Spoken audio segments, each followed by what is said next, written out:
Magkaigsunan, matag karunugon niya, makadawat kami o inyong mga pangutana. Happy Whispers meeting Tibok na kalibot. Atong tulmanon oras sa atong Padaran ko silang issue na walay kalabutan sa Diyos. Magdisidir na ganita nga mo serbisyo sa atong Ginoo. Ang yawa, mangita o pamagi, mo-offer na mura-mura po ug iya sa Diyos. Ang inahan kanya aligaran ang napulog sa mga Di anak. na ko kalimutan tiyon sa Ginoo. Nga ang tanang mga kalisod iyang isukli.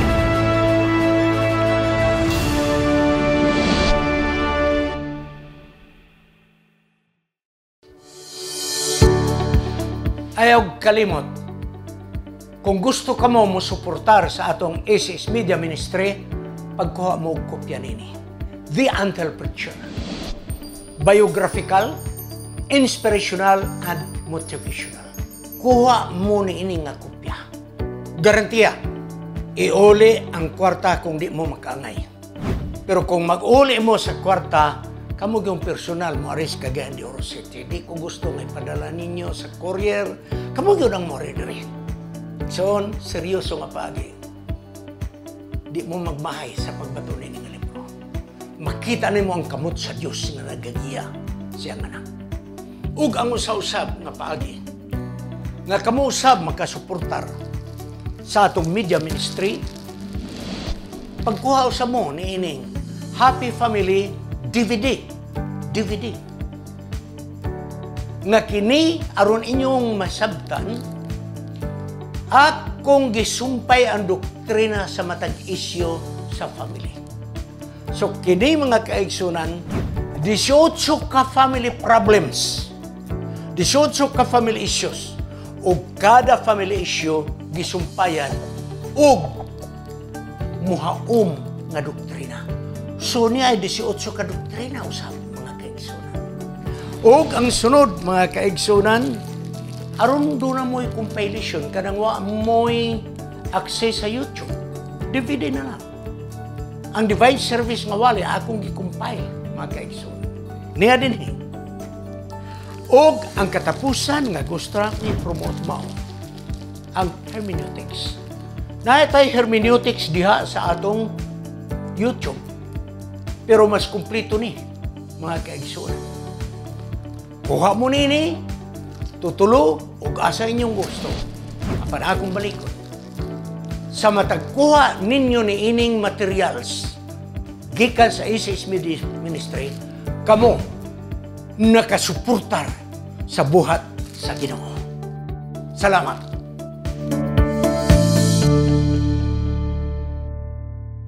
Happy Whispers meeting sa Tibok Kalibutan. Ang atong ACS Media Ministry makigkaubang kaninyo nin pipila ka mga gutlo alang sa atong tulumanon dugang katinawan. Sa pagsugod, magampo kita. O Diyos nga gamhanan nga tagiya ka sa among kinabuhi. Salamat nga nintaknay mo kaming hatagan og higayon sa pagtuon sa imong mga pulong. Damdagi among hunahuna balang espiritu, aron among masabtan ang imong mga pulong sa paghinumdom, mahitungod, o Diyos, ni ining mga problema sa kinabuhi sa mga tao nga magiyahan kami sa among mga desisyon. Salamat nga ikaw nagitubag sa among pag-ampo sa ngalan ni Jesus Manluluwas. Amen. Mga kaigsunan, medyo unique karon ang atong problema. Usa ka asawa naghisgot nga pastor, ang akong bana dili pa membro sa atong iglesia, ako lang.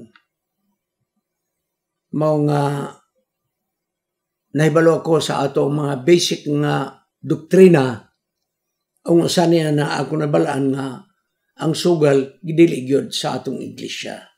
Tinuod ka na, igsoon, tinuod ka na. Wala tay sugal nga pag-aapilan. Ang akong problema, pastor, mao nga akong bana dili malagi kauban nato simbahan. Nagbuhi og manok nga igbubuwang. Igtatari. Unya ang akong bana musugal gyud. pinaagi yung manok ng mga hiniktan, yung dadoon sa buwangan, dito siya mupusta. Naasa akong among panimalay. Karon mga kaigsonan, sige, yun akong badlong akong bana nga biya, ilagi yun ang sugal. Isakto ang imong tambag igsoon. Biya ang iyong sugal. Kaya tinuon lang yun yung sugal. Mayhap rin mo ang daog. Ang pildi, di yun mo mayhap sa kadaghan. Yang, kanindo tarag yung makadaog. Kaya, wag yun po kayo madala si mong balagay. Tabangan mga si mong barkada. Kutdura ba itong inom, balato, guban pa. Iyon rin yun na mga kaigsonan. Maura man ay kalipay sa mga sugarol ba? So din kanunay na nagkabangi sila. Ang akong problema, Pastor, kay kumulakaw ang akong bana tagpila kaadlaw tungod lagi sa panginabuhi. Ako may ibilin pagpakaon, pagpainom sa manok nga igbubuang niya, igtatari. Pastor, di ba nakaambit na ko ani sa sugal? Wa matod ko mo sugal pero ako'y gabuhi siyang manok. Di ba ko nakaapil ni ining iyang sugal kay nagpainuman ko sa manok ng bubuang. Busa, kada mula ka akong banaw yung mabalibad ko nga di lagi ko mo pakaon na painom. Mahimog yun muna ang dakong away yun. Dakong away yun. So mo nang mapilitan ko pagpakaon, pagpainom, pero kontra gusto yun sa akong kaugalingon, Pastor. Dahil panahon nga gusto ko na lang yun nga makabatol na mig kalinaw na mapakaon na lang yun ko. Mapainom lang yun ko sa manok. Napilit lang yun ko para lang yun makabatol og kalinaw. Pastor, sa may akong buhaton nga di may ko ganahan na aning bisyo sa akong bana, di po ko ganahan aning magpakaon sa ibang hiniktang manok. Okay. Igsoon, nga asawa, sister.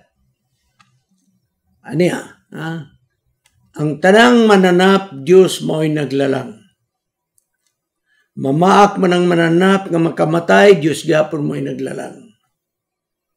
Mga putyukan, Diyos ang naglalang. Ana.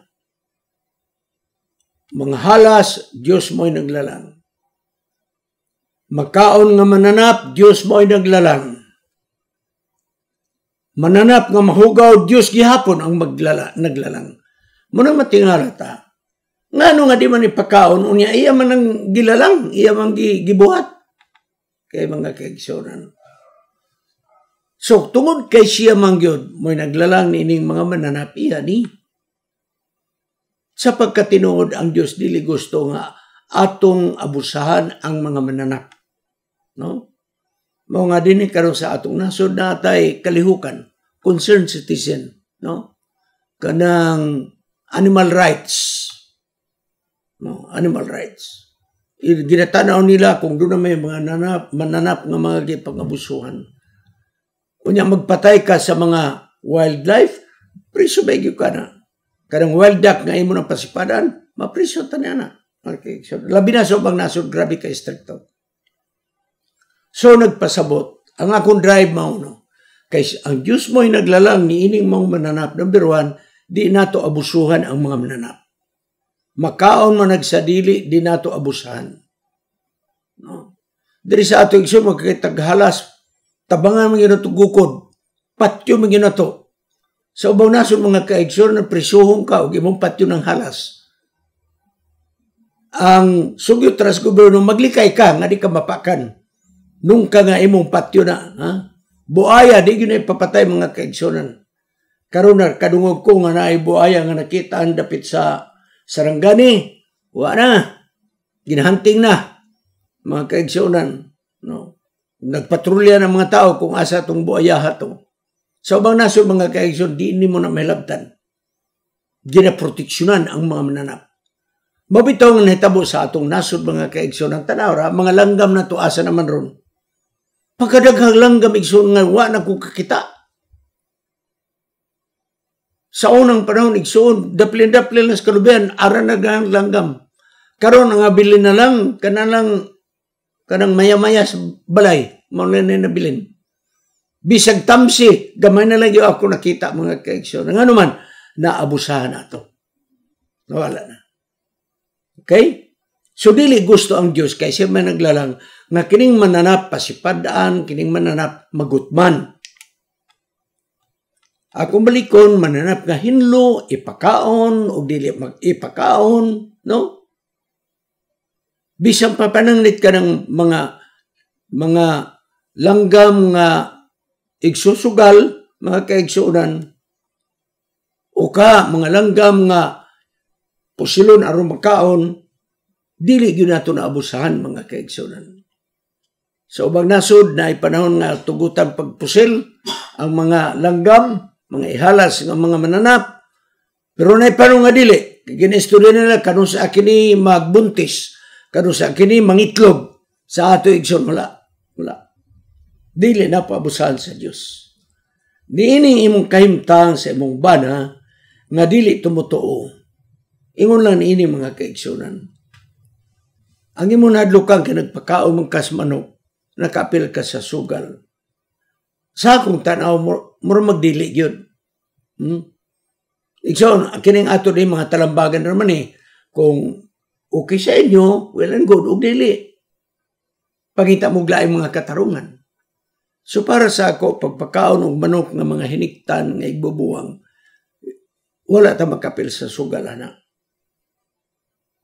Naghatag latag kinabuhi sa mananap nga ang tagiya na ana ang Ginoo. So ang pagpakaon sa mga mananap igsoon, wala ni nalapas sa estandarte sa Diyos. Ibutang na to, kinikarong nga problema, kanang igbubuang nga manok, kanang imong pagpakaon, wala ka makalapas na yan igsoon, kay imong gihatagag kinabuhi ang mananap.